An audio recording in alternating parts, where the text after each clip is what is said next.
오늘 말씀은 신명기 6장이에요. 신명기 말씀이 이제 바로 그런 거예요. 신명기 말씀이 이제 모세가 이스라엘 백성들에게 너희들은 이제 요단강을 건너서 가나안 땅에 들어가게 되면 너희들이 지금 광야에서는 끝까지 하늘을 바라보면서 하나님을 붙들고 만나의 기적도 체험을 하게 되고 그 쓴물이 단물로 변하는 그런 기적들을 체험을 했는데, 이제 주님만 바라보고 갔는데 이제 가나안 땅에 들어가게 되면 여러 가지 이렇게 종교 다원주의적인 그런 일들이 벌어지게 된다는 거예요. 그럴 때 너희들은 어떻게 해야 될 것인가? 모세는 들어가지 못하지만은 그 다음 세대들에게 계속해서 너희들은 말씀을 붙들어야 돼야 하는 것을 말씀하고 있습니다. 그래서 신명기서 앞부분 1장, 2장, 3장, 4장, 5장을 보면은 과거에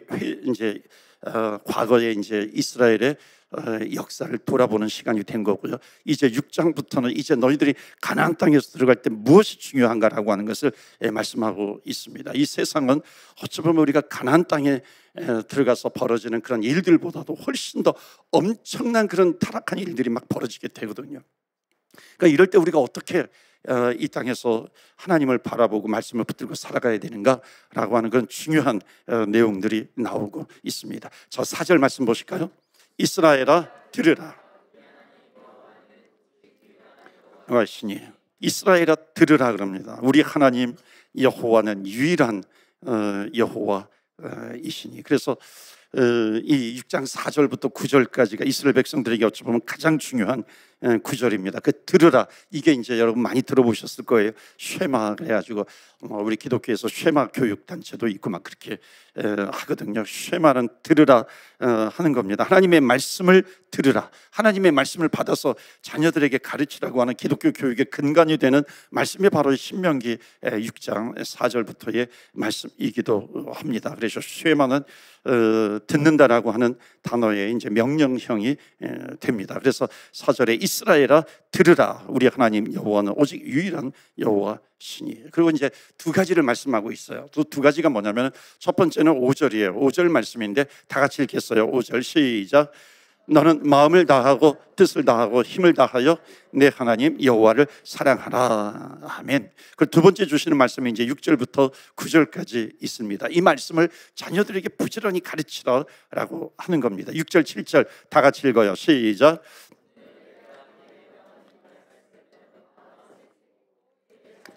부지런히 가르치며 집에 앉았을 때든지 길을 갈 때든지 누워 있을 때든지 일어날 때든지 강론할 것이며. 아멘. 자녀들이 하나님의 말씀을 가지고 평생토록 살아가도록 가르치라라고 하는 겁니다. 그래서 유대인들의 전통에서 이 쉐마라고 하는 것은 하루에 2번 암송하도록 되어 있죠. 누웠을 때든지 일어날 때든지. 그러니까 누웠을 때든지 일어날 때든지라고 하는 것은 뭐냐면 이스라엘의 하루는 저녁부터 아침까지입니다. 그러니까는 누웠을 때든지 일어날 때든지 저녁과 아침으로이죠. 이게 이제 시작과 끝입니다. 그래서 어둠에서 낮으로 이제 그걸 하루로 봅니다. 시작에서 끝으로 보는 거죠. 그러니까는 시작부터 끝까지 저녁에 누웠을 때든지 일어날 때든지 저녁과 아침으로 시작부터 끝까지 주의 말씀을 들으라, 놓치지 말라라고 하는 그런 말씀입니다. 여러분 탈무드에 보면은 그 유대인 그 남자아이가 특히 이제 남자아이 태어나서 말을 할 수 있을 때 제일 먼저 가르쳐야 되는 말씀이 바로 이 신명기 6장 4절 5절을 아이들에게 가르치도록 그렇게 규정하고 있습니다. 요즘 그렇게 하는 사람들 15%인가 유대인들 가운데서도 그것밖에 안 된다고는 얘기는 하는데, 원래는 이것을 강력하게 그 이스라엘 백성들에게 주어진 말씀이기도 합니다. 또 하나는 뭐냐면 죽기 임종 직전에 유대인들이 자신의 마지막 신앙 고백으로 하게끔 되어 있는 것이 바로 이 쉐마입니다. 이걸 암송하고 죽는 거예요. 너는 마음을 다하고 뜻을 다하고 힘을 다해서 내 하나님 여호와를 사랑하라라고 하는 겁니다. 그래서 이 말씀은 그러니까 이스라엘 백성들과 또 오늘날 신앙생활하고 있는 이 모두에게 한 사람 한 사람에게 주신 아주 중요한 명령이기도 합니다. 너는 마음을 다하고, 우리 다 같이 다시 한번 읽어볼까요? 너는 마음을 다하고 뜻을 다하고 힘을 다하여 내 하나님 여호와를 사랑하라. 아멘. 이게 굉장히 중요한 명령이다. 그래서 모든 신앙생활의 근간은 하나님을 사랑하는 겁니다. 그래서 우리가 믿는 신앙은 반드시 이 기초 위에 서 있어야 합니다. 이것이 신앙의 기초이고 마지막입니다. 그러니까 기초이고 시작이고 마지막이다라고 하는 것은 뭐예요? 시작과 끝 사이에 얼마나 변화무쌍한 많은 일들이 있겠어요. 넘어지기도 하고 쓰러지기도 하고, 이스라엘 민족으로 말하면 다른 백성들이 와서 죽이려고 하기도 하고 그러잖아요. 멸망시키려고 하기도 하는 겁니다. 그런데 우리는 끝까지 그런 상황 가운데서 하나님께서 우리를 지켜내실 하나님 아버지이시다, 그 말씀을 믿고 하나님 아버지를 사랑합니다, 사랑합니다 나아가는 겁니다. 여러분, 처음부터 끝까지 하나님은 우리를 지켜주시는 하나님이신 줄 믿습니다. 아멘. 믿으십니까? 정말 믿으세요? 하나님이 우리 가정을 지켜주실 것을 믿으세요? 아멘. 그러면 주님을 붙들어야 되는 거죠. 주님을 사랑해야 하는 것이죠. 그것을 지금 가르치고 있습니다. 요한 3서 1장 2절에 보면 사랑하는 자요, 그 다음에 나오는 것이 뭐냐면 너의 영혼이 잘됨 같이 범사가 잘 되는 것이에요. 그러니까 영혼이 잘됨 같이 범사가 잘 되고 또 강건하기를 간구하노라 말씀하고 있습니다. 그러니까 내가 어떤 일들이 잘 되고 건강한 것이 잘 되고 이 세상에서 잘 되는 것, 건강한 것이, 이것이 기초가 아니라는 거죠. 먼저는 뭐예요? 영혼이 잘됨 같이, 이것이 기초라고 하는 겁니다. 영혼이 잘 되는 것이 뭐예요? 하나님을 사랑하는 것입니다. 그러니까 마음을 다해서 하나님을 사랑하는 것, 이것이 영혼이 잘 되는 길이다라고 하는 것이죠. 그러니까 하나님은 영광을 받으실 자격이 있는 분이고 아무리 영광을 드린다 해도 모자라는 분입니다. 그래서 하나님을 뜨겁게 하는 사람은 그 영혼이 강건해질 수밖에 없다는 것을 말씀하고 있습니다. 다 같이 따라합시다. 영혼이 잘됨 같이 범사가 잘 됐느니라. 믿으십니까? 아멘. 우리 옆에 분한테 한번 좀 외쳐주세요. 영혼이 잘됨 같이 범사가 잘 되십시오. 한번 축복해 주세요. 옆에 분들한테. 여러분, 이런 축복은 많이 해주셔야 돼요. 예. 자, 6절에 보시면요, 6절에 보시면 오늘 내가 내게 명하는 이 말씀을 너는 마음에 새기라 그럽니다. 7절에 내 자녀에게 부지런히 가르치는데, 거기에서 끝나지 않아요. 또한 8절 9절에 보세요. 너는 또 그것을 내 손목에 매어 기호를 삼고 내 미간에 붙여 표를 삼아라. 그러니까 이건 뭐냐면 이 말씀을 손에서 놓치지 말라 하는 거죠. 그러니까 미간에 붙이라, 이 마음에서 떠나지 말라라고 하는 것, 생각에서 떠나지 말라라고 하는 겁니다. 그래서 손목에 매어서 기호로 삼으라라고 하는 거, 말씀을 놓지 말아라. 손에서 뭘 잡을 때 손에서 잡잖아요. 그러니까 놓지 말아라 하는 겁니다. 또 내 집 문설주와 바깥 문에 기록하라 말씀합니다. 집 안과 집 밖을 무엇으로 채워라? 말씀으로 채워라 라고 하는 겁니다. 바깥 문에. 지금도 이스라엘 유대인들 집에 가보면요, 여기는 제가 잘 못 봤어요. 근데 이제 저쪽 동부에 가면은 여기도 있을 거예요. 동부에 가면은 그 이렇게 유대인들 그 집 가면은 옆에 이렇게 이제 문설주 밑에 기둥에 그 이렇게 쉐마라고 해가지고 히브리어로 쉐마라고 이게 기호가 있어요. 그래서 그거를 들어갈 때 그걸 한번 손으로 이게 문지르고 들어갑니다. 그리고 나올 때 손으로 한번 만지고 나오기도 합니다. 그게 이제 신명기서 6장 이 말씀에서 나오게 되는 거죠. 그런데 그것은 어느 하나의 형식적으로 내가 이걸 한번 만지면 내가 하나님 마음을 다하고 힘을 다하고 뜻을 다해서 하나님을 사랑하는 거다, 이렇게 고백하는 듯한 그런 형식은 있지만 정말 그 마음에서 우러나오는 하나님을 사랑하는 것이 있어야 한다라고 하는 겁니다. 그래서 안과 밖 말씀이 우리의 가정, 집 안과 밖을 채워야 한다는 것입니다. 여러분의 집안이, 여러분의 가정이 말씀의 가문이 되시기를 주의 이름으로 축원합니다. 아멘. 너무 중요한 것이죠. 자, 신명기 6장 24절 말씀 한번 보실까요? 여호와께서 우리에게 이 모든 규례를 지키라 명령하셨으니 이는 우리가 우리 하나님 여호와를 경외하여 항상 복을 누리게 하기 위하시며 또 여호와께서 우리를 오늘과 같이 살게 하려 하심이라. 아멘. 25절 마저 읽겠습니다. 시작. 우리가 그 명령하신 대로 이 모든 명령을 우리 하나님 여호와 앞에서 삼가 지키면 그것이 곧 우리의 의로움이니라 할지니라. 아멘. 자녀들에게 또 사람들에게 왜 이렇게 가르치는 게 중요한지 그것을 알려주고 있는 겁니다. 여러분, 율법이라고 하는 것은 이렇게 강요해서 가르치는 것이 절대로 아닌 거죠. 감격이 없는 율법이라고 하는 것이 얼마나 여러분 힘든지 몰라요. 자칫하면 굴레가 되고 말죠. 25절 말씀 다시 한번 보여주시면요, 하나님이 명령하신 이 모든 규례와 계명을 우리가 다 지키면 이것이 우리의 뭐라 그래요? 의로움의 증거가 된다, 이렇게 말씀하고 있습니다. 그러니까 우리의 의로움의 증거가 된다. 하나님께서 명령하신 것을 지키면 의롭게 보시고 하나님께서 축복해 주신다라고 하는 겁니다. 그런데 바리새인들은요, 이 율법이라고 하는 것을 내가 지켜서 의롭다고 된다고 믿은 거예요.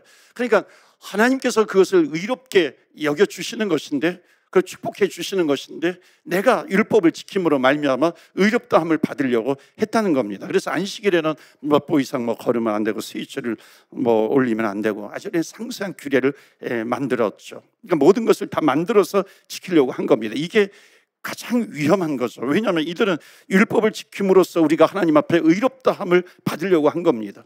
그러니까 구원을 받을 수 있는 것처럼 그렇게 가르치게 되는 것이죠. 그런데 율법이라든지 계명이라든지 이런 것은 우리가 어떤 태도로 받아들이는 것이 어떤 태도로 받아들이는가, 이것이 굉장히 중요한 건데, 이게 자칫 잘못하면 굴레가 될 수도 있는 것이고 짐이 될 수도 있는 것이고, 거꾸로 이것이 하나님을 사랑하는 것이 될 수도 있다는 겁니다. 그러니까 바리새인들이 깨닫지 못했던 것이 있어요.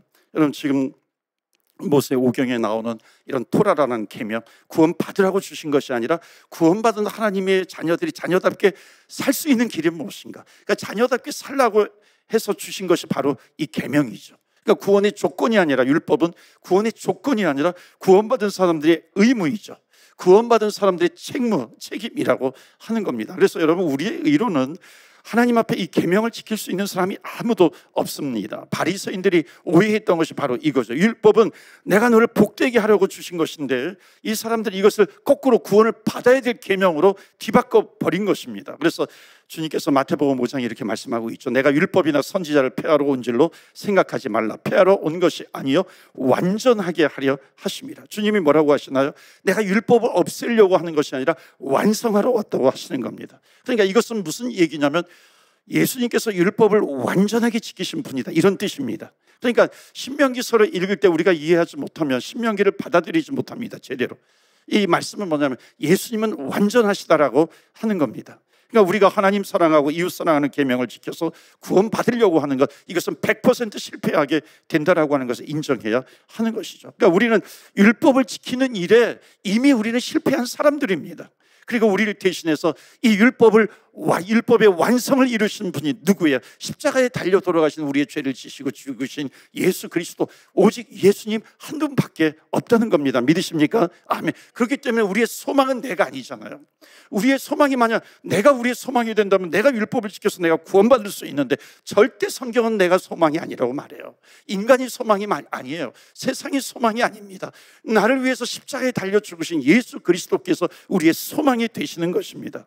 그러니까 그분 예수님 한 분을 구하고 찾고 그 한 분을 믿는 것에 우리의 소망이 있다는 것을 말씀하고 있습니다. 왜냐하면 그 이유가 뭐냐면은, 이 예수님께서 100% 율법을 지키신 분이기 때문에 그런 거예요. 100% 율법을 지키신 예수 그리스도가 우리를 위해서 십자가에 죽으셨기 때문에 우리는 오직 예수님밖에 소망이 되지 않는 거거든요. 왜? 나에게는 소망이 없어요. 나는 율법을 지키지 못하거든요. 100% 지키지 못해요. 그러나 소망이 되신 주님을 바라보게 되면은 그 주님을 믿는 감격이 있어요. 주님을 믿는 뜨거움이 있는 겁니다. 성령의 충만함이 있어요. 그럴 때에 하나님께서 나에게 주시는 그 말씀, 이 말씀을 순종할 수 있는 성령의 능력을 가지고 우리가 말씀에 순종하면서, 율법에 순종하면서 살아갈 수 있는 겁니다. 그렇다고 100% 지키나요? 지키지 못하죠. 때로는 넘어지죠. 그러나 소망이 되신 주님을 바라보면서 다시 일어나는 겁니다. 그래서 오늘도 여러분 주님 앞에 기도하세요. 하나님, 나는 부족합니다. 나는 연약합니다. 그런데 우리의 소망 되신 주님, 믿음의 주여 온전케 하시는 100% 온전하신 그 주님을 바라보면서 제가 말씀 붙들고 기도하면서 기도합니다. 왜냐하면 모든 저주, 내가 당할 저주를 예수님께서 이미 십자가에서 다 당하셨다는 겁니다. 믿으십니까? 아멘. 이게 너무나도 중요한 복음인데, 이 땅을 살아가다 보면 그 복음을 놓칠 때가 있어요. 내가 뭔가 잘하면 기쁘고, 내가 뭔가 잘못하고 패배당하고 넘어지고 그러면 한없이 좌절하고 절망하고 그러는 거예요. 주님은 절대 그것을 그렇게 원하지 않습니다. 율법을 깨트렸는데 우리들이 율법을 다 지키신 예수님이 받아야 될 상급, 그 영광의 면류관, 그것을 받을 수 있는 길이 오직 소망이 되신 주님을 바라볼 때에 우리 그 길이 열리게 된 것입니다. 그래서 이 구원의 감격을 가진 사람들이 어떻게 하나님의 말씀을 지키지 않을 수 있겠는가라고 하는 것, 가르치지 않을 수 있겠는가라고 하는 겁니다. 여러분, 이스라엘 백성 애굽에서 건져내신 그 하나님의 사랑을 안다면은 어떻게 이제 너희들 그 하나님의 사랑에 감사하지 않을 수 있겠는가? 그래서 이제 가나안 땅에 들어가는 그 이스라엘 백성들을 향해서 모세가 가르치고 강조하고 있는 겁니다. 주 너의 하나님을 사랑해야 돼. 힘을 다해서. 그 하나님이 소망이야. 주님을 붙들어야 돼 하는 것을 강력하게 유언처럼 지금 말씀하고 있습니다. 여러분, 구원에 감격이 없어요. 율법을 요구하게 되면은요, 여러분, 이게 얼마나 사람들에게 또는 자녀들에게 이게 힘든 멍에와 짐이 될까요? 주의를 할 때 감사함으로 하는 거잖아요. 감사함이 있어야 감사함으로 봉사하는 것이고, 감사함으로 주일 성수하는 것이고, 감사함으로 무슨 11조하고, 감사함으로 잃어버린 영혼들을 구원하기 위해서 전도하고 선교하고 그렇게 하는 것이 아닙니까? 감격으로 하는 것이죠. 나에게 구원의 감격이 있어야 되는 것이죠. 여러분 안에 구원의 감격이 있으십니까? 아멘. 있어요. 구원의 감격이 나에게 있으면 있을수록 나는 주님께서 나에게 주신 이런 말씀, 율법 이런 것을 감당하게 되는 것, 순종하게 되는 겁니다. 하나님의 은혜예요. 그래서 우리는 늘 하나님의 은혜 없이는 살아갈 수 없는 것이고, 하나님의 은혜가 있게 되면 우리가 믿는 것이 뭐예요? 우리가 찬양한 것처럼 주의 보혈이 나에게 강같이 흘러가게 되는 것입니다. 나의 죄악이 떠나가게 되는 것. 그래서 이 신명기 6장은요, 결코 너의 힘으로 지켜낼 말씀이 아니다라고 말씀하고 있는 겁니다. 오직 하나님의 구원의 감격을 가진 하나님의 사랑, 그 사랑 때문에 지키는 것이 가능하게 됩니다. 여러분, 골로새서 2장 15절 보겠습니다. 통치자들과 권세들을 무력화하여 드러내어 구경거리로 삼으시고 십자가로 그들을 이기셨느니라. 아멘. 그러니까 모든 율법을 우리에게 구원의 조건이 되지 않도록 다 지워버려 주시고 뭐로 승리하셨어요? 십자가로 승리케 해주셨다라고 하는 겁니다. 구원의 승리를 주신 것입니다. 신명기는 구원받으려고 하는 사람들의 책이 아니에요. 구원받은 하나님의 사람들이 읽어야 될 책입니다. 그렇기 때문에 구약성경은 신약성경을 아는 사람들이 읽을 때 구약성경이 제대로 드러나게 되는 겁니다. 그래서 구약성경은 신약성경의 그림자이거든요. 예수 그리스도께서 십자가를 위해서 죽으셨어. 나의 죄를 지시고. 이 구원의 감격, 예수님을 영접할 때마다 주님, 내가 죽을 수밖에 없는 죄인인데 나를 살려주신 하나님의 은혜, 영원한 생명을 주신 하나님의 은혜에 감사드립니다. 그 감격이 있으면 있을수록 하나님의 말씀이 나에게 다가오는 거예요. 이 귀한 말씀, 오늘도 내가 순종할 수 있는 말씀, 내 힘으로는 안 되지만 성령의 능력으로, 성령의 힘으로 순종할 수 있는 하나님의 말씀. 그래서 구원받을 하나님의 사람들이 감격적으로 지켜야 될 것이 뭐예요? 하나님의 말씀이에요. 계명이에요. 율법이 되는 겁니다. 자, 골로새서 2장 6절 7절 또 이렇게 말씀합니다. 그러므로 너희가 그리스도 예수를 주로 받았으니 그 안에서 행하되 그 안에 뿌리를 박으며 세움을 받아 교훈을 감사함으로 넘치게 하라. 아멘. 구원받은 사람은요, 그 뜨거운 감사가 있는 겁니다. 그 감사로 율법을 지켜나가는 거예요. 말씀에 순종하며 나가는 거. 그러다 보면은 주님을 닮아가게 되는 겁니다. 그러니까 주님을 닮아간다라고 하는 것은요, 내 힘으로 될 수가 없는 거예요. 주님, 정말 나를 위해서 십자가에 죽으신 주님, 그 주님을 바라보고 그 주님의 은혜에 감격하게 되는 것이고, 감사하면서 하나님의 말씀에 순종하다 보면 어느덧 내 과거를 돌아볼 때 주님을 닮아가는 내 모습을 보게 되는 겁니다. 그래서 이 신명기서는요, 정말 뜨거운 감사가 있는 계명이에요. 하나님의 구원의 은혜가 있는 사람들의 마음을 사로잡고 있는 말씀, 계명. 그래서 너희들은 가나안 땅에 들어가서 너 힘을 다하여, 너 마음을 다하여 주 너희 하나님을 사랑해야 돼. 이것을 지금 주고 있는 겁니다. 저는 이제 새벽에 이 성전에 도착을 하면은 제일 먼저 여기 이 로이드 성전 이 자리 앞자리에 와서 이렇게 묵상을 이제 합니다. 개인 묵상 기도를 하는데, 그 개인 묵상을 할 때 가장 많이 하는 것이 뭐냐면 십자가의 은혜입니다. 앉자마자 하나님, 나를 위해서 나의 죄를 지시고 십자가에 달려 돌아가신 주님, 나를 긍휼히 여겨주세요. 나를 불쌍히 여겨주세요. 어느덧 이렇게 묵상을 하면 주님께서 나에게 임재하시는 것 같아요. 그 구원의 감격이 있고 나를 이렇게 붙잡아 주시는 거. 그러다 보면은 또 이어서 기도하는 것이 뭐냐면, 하나님, 주님께서 나를 구원해 주시기 위해서 십자가에 죽으셨는데, 하나님, 내가 세상의 노예, 죄의 노예가 되지 않게 해주세요. 내 감정의 노예가 되지 않게 해주세요. 불쑥불쑥 올라오는 감정들이 있잖아요. 미움의 감정들이 있잖아요. 우리가 예수 그리스도의 구원의 감격을 알면은 어떻게 우리가 세상의 노예가 되면서 붙들려서 살아갈 수 있겠습니까? 그래서 나를 구원해 주신 그 주님의 사랑을 많이 이렇게 묵상을 합니다. 구원의 은혜가 있으면요, 구원의 감격이 있으면, 구원의 감격을 누리게 되면은 더욱 성령으로 충만케 됩니다. 그 말씀에 순종해서 따를 수 있게 되는 것이고, 감정의 지배를 받지 않고 말씀의 지배를 받게 되는 겁니다. 여러분, 구원의 감격이 없이 계명만을 부지런히 가르치면 오히려 큰 짐이 됩니다. 원주민 선교할 때 이런 말을 많이 해요. 그들에게 상처가 많잖아요. 상처가 많기 때문에 그 원주민들에게 이렇게 해야 된다, 저렇게 해야 된다, 많은 이제 베푸는 그 방법들을 내놓습니다. 그런데 그것보다도 가장 먼저 가야 될 것이 뭐냐면 복음이에요. 복음. 예수님이에요. 주님입니다. 복음이 먼저라고 하는 것이. 그러니까 복음이 뭐 구원의 감격이잖아요. 구원의 감격이 있어야 됩니다. 구원의 감격이 먼저 있어야 하는 것이고, 그것이 살아있을 때 모든 계명은 더 이상 짐이 아니라 하나님을 향한 사랑으로 바뀌어 가게 되는 것입니다.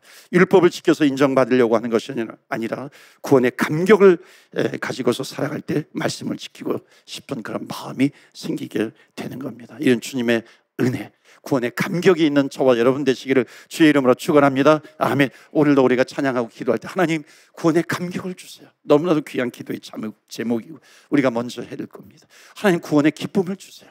다시 한번 하나님, 내가 구원의 감격, 구원의 기쁨, 구원의 능력을 잃어버렸다면 하나님 오늘 찬양하고 기도하는 데 있어서 다시 한번 그것을 확인시켜 주시고 회복시켜 주시옵시고, 그러므로 말미암아 주의 백성 삼아 주셔서 오늘도 나에게 주시는 말씀, 계명, 율법, 이것들을 능력 있게 감당할 수 있도록 또 성령으로 충만케 하여 주시옵소서. 우리가 찬양하며 나아가겠습니다. 우리 몇 가지 놓고 기도합니다. 첫 번째는 하나님, 이 성전에 주의 보혈이 강같이 흐르게 하여 주시옵소서. 아버지, 주의 보혈이 강같이 흐르는 이 기도의 시간이 되게 하여 주시옵소서.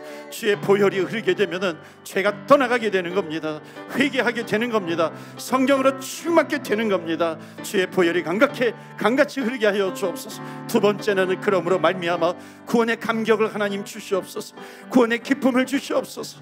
구원의 역사를 체험케 하여 주시옵소서. 세 번째로는 그러므로 하나님 마음을 다하고 힘을 다하고 뜻을 다해서 하나님을 사랑하게 해 주시옵소서. 하나님 사랑에, 주님께서 사랑함으로 말미암아 주님께서 우리에게 구원을 베풀어 주셨는데 그 주님을 사랑함으로 말미암아 하나님 아버지 말씀의 힘으로 모든 것을 섬겨나가게 하여 주시옵소서. 주의 보혈이 강같이 흐르게 해 주옵소서. 구원의 감격을 누리게 하여 주시옵소서. 여호와 하나님을 사랑하게 하여 주옵소서. 다 같이 주여, 주의 이름 부르며 기도하며 나아갑니다. 주여.